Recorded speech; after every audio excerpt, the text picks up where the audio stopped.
What's up guys, CL Liquid here, back with another video. So here we are, it's now a little over a month since the release of the Pixel 7 and 7 Pro. So I figured I've used these long enough that I can honestly give you my opinion on them, my usage and how I feel about them. Now I have a separate video for the regular Pixel 7, so if you guys want to check that out, that'd be great. Alright, let's jump right in.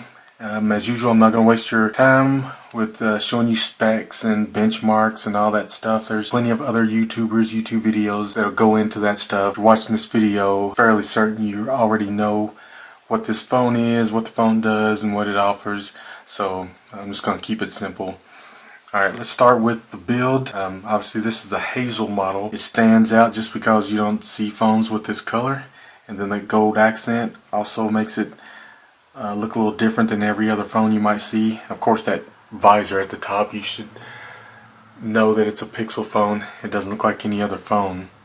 But yeah, as far as the colors go, I'd say this one's probably my favorite color that they've come out with.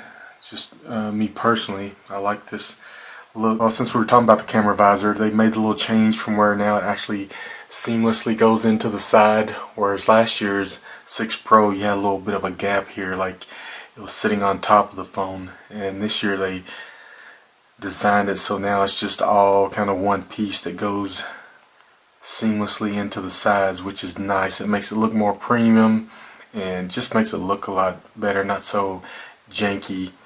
So I do like that change to it. Outside of the camera visor, you're basically getting the same build you had with the Pixel 6 Pro.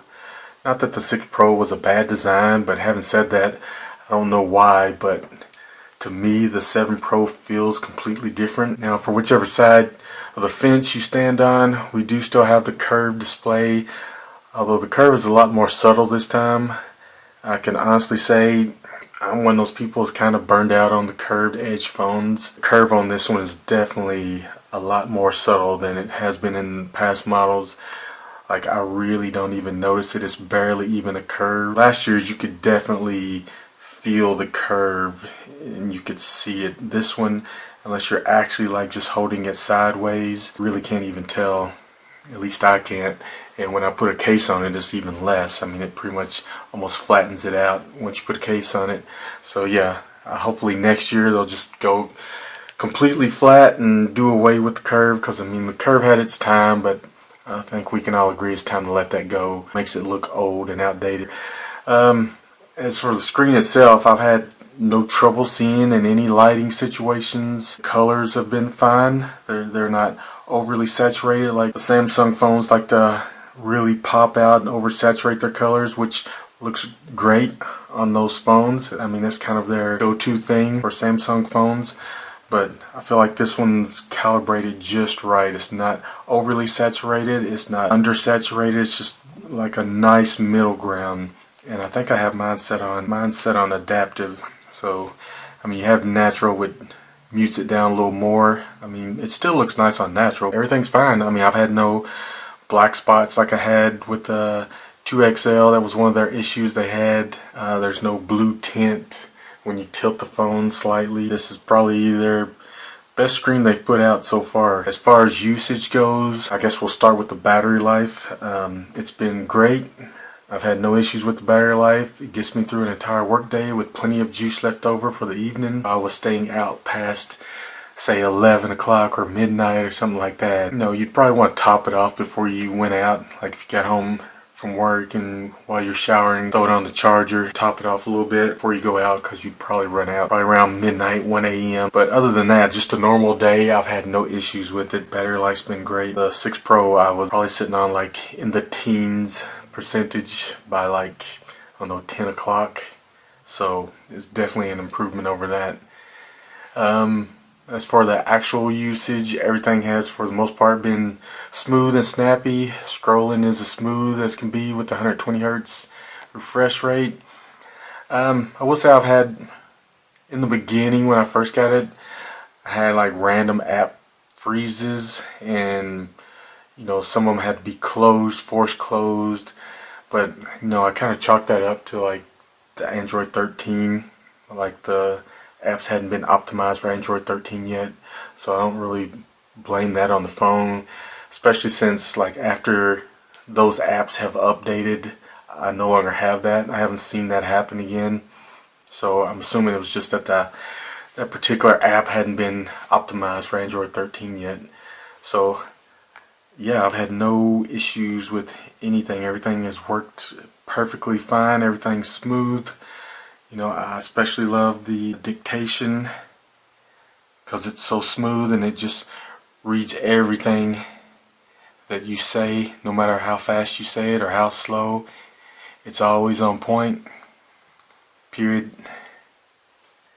So yeah, I love that. I use that every day for texting because I can text faster than I can type when I'm just talking, and it just picks up everything. And you know, every now and then it'll miss something. Especially I've noticed, like if you're in a crowded area or there's people talking in the background or you've got your music playing in the car, it may mess with it so it doesn't pick up every word you say. But you know, outside of that, if you're just in a quiet room like now just talking, it picks up everything and it's pretty much on point.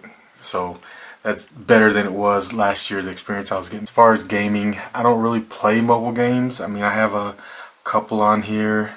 This One Punch Man, I'm a big One Punch Man fan, but honestly I haven't really played it. I just kind of downloaded it and started it up once and that was about it. I play like card games from time to time. Anyway, I don't do any heavy gaming. I'm not into PUBG or any of that stuff, so I can't give you like a super in-depth review on how it is with gaming. I have noticed when playing like some of the games like Candy Crush and stuff like that, if you play for a while, it does heat the phone up. You know, not anything crazy, just, you know, you just notice it getting a little warm. It's not like you're gonna burn your hand, you have to put the phone down. It just warms up, which that's kind of been a thing with Snapdragon phones for years. You know, it's just the nature of the beast. It's not anything that slows the phone down or causes it to shut down, so just something to note. I don't have any issue with it other than that. As far as the sound goes, I have no issues with anything sounding off or sounding tinny. It doesn't have as much bass as the Pixel 6 Pro. I mean, I'd play something now, but obviously going over YouTube and compression and everything is not going to make a difference for you to hear it because you're not going to hear the actual sound of it. But yeah, I've noticed there's a little less bass than with the Pixel 6 Pro, but only slightly. I'm pretty sure if I went into Spotify and I like, you know, messed with the equalizers in there, or in YouTube Music app, messed with the equalizer in there, I could boost the bass up, or something else I'm sure I'm probably missing that I could do to boost the bass up a little more. So again, not really a minus, it's just something that I've noticed. Slightly less bass than the 6 Pro. For somebody who's not used to having a phone that had bass, you wouldn't notice. Obviously it sounds fine. I'm able to hear all my alerts and rings and call volumes great. I can hear clearly, they can hear me clearly, speakerphones clear. So I mean, I had no issues with sound or with speakers on this phone. Alright, we'll jump into camera. So the camera from last year was good, especially with the telephoto lens, but I'd say this year they've probably made it a little better. I've noticed when you zoom out farther that it definitely is more clear, and then of course the macro mode is definitely better than it was last year. Uh-oh, my lens may need cleaning, and it may. But yeah, I love the macro mode. I use that all the time because I have to look up little small writing for stuff at work, and you know, I wear glasses for up close, and this has helped out so much, having this, being able to see the small print. Like that's the stuff there. Like I'm right up on it, whereas before you couldn't do that. So I'm definitely loving that. and I've used that a lot. I've probably used the macro mode more than I've used the telephoto. Alright, we're winding up here, so let's see. We have video. The video has been great on it. That's also something that's improved from last year. It's the steadiness. You have your slow motion, which 1/4 speed, 1/8, all of that has worked fine.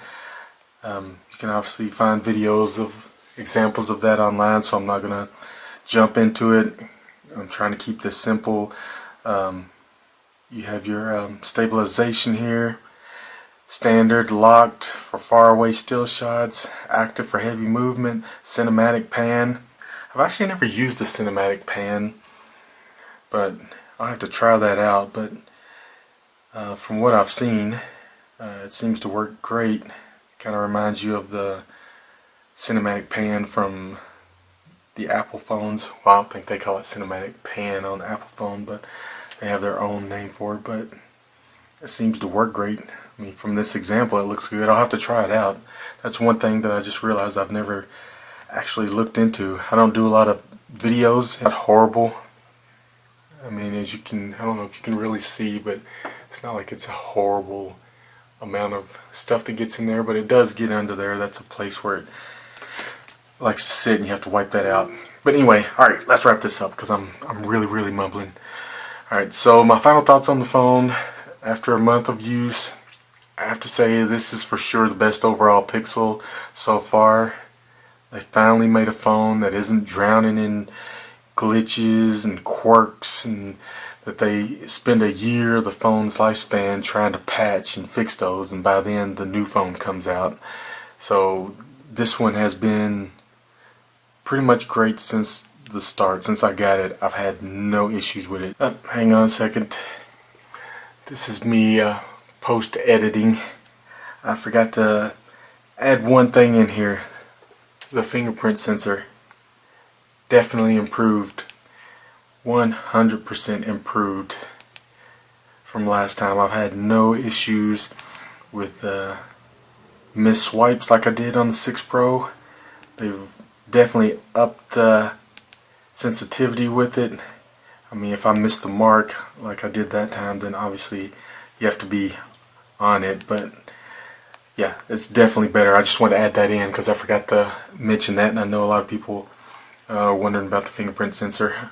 There you go. If you were ever going to make the switch to the Pixel phones, as of right now, I'd say the Pixel 7 Pro is probably the phone to switch to.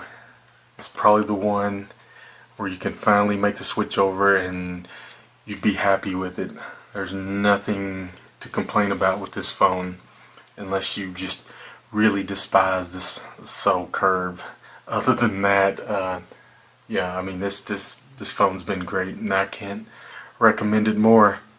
So yeah, if you guys have any other questions, please drop them in the comments. If not, that's it for me. Hit the like button if you enjoyed the video, and subscribe if you really enjoyed the channel to see more videos, and I will talk to you all later.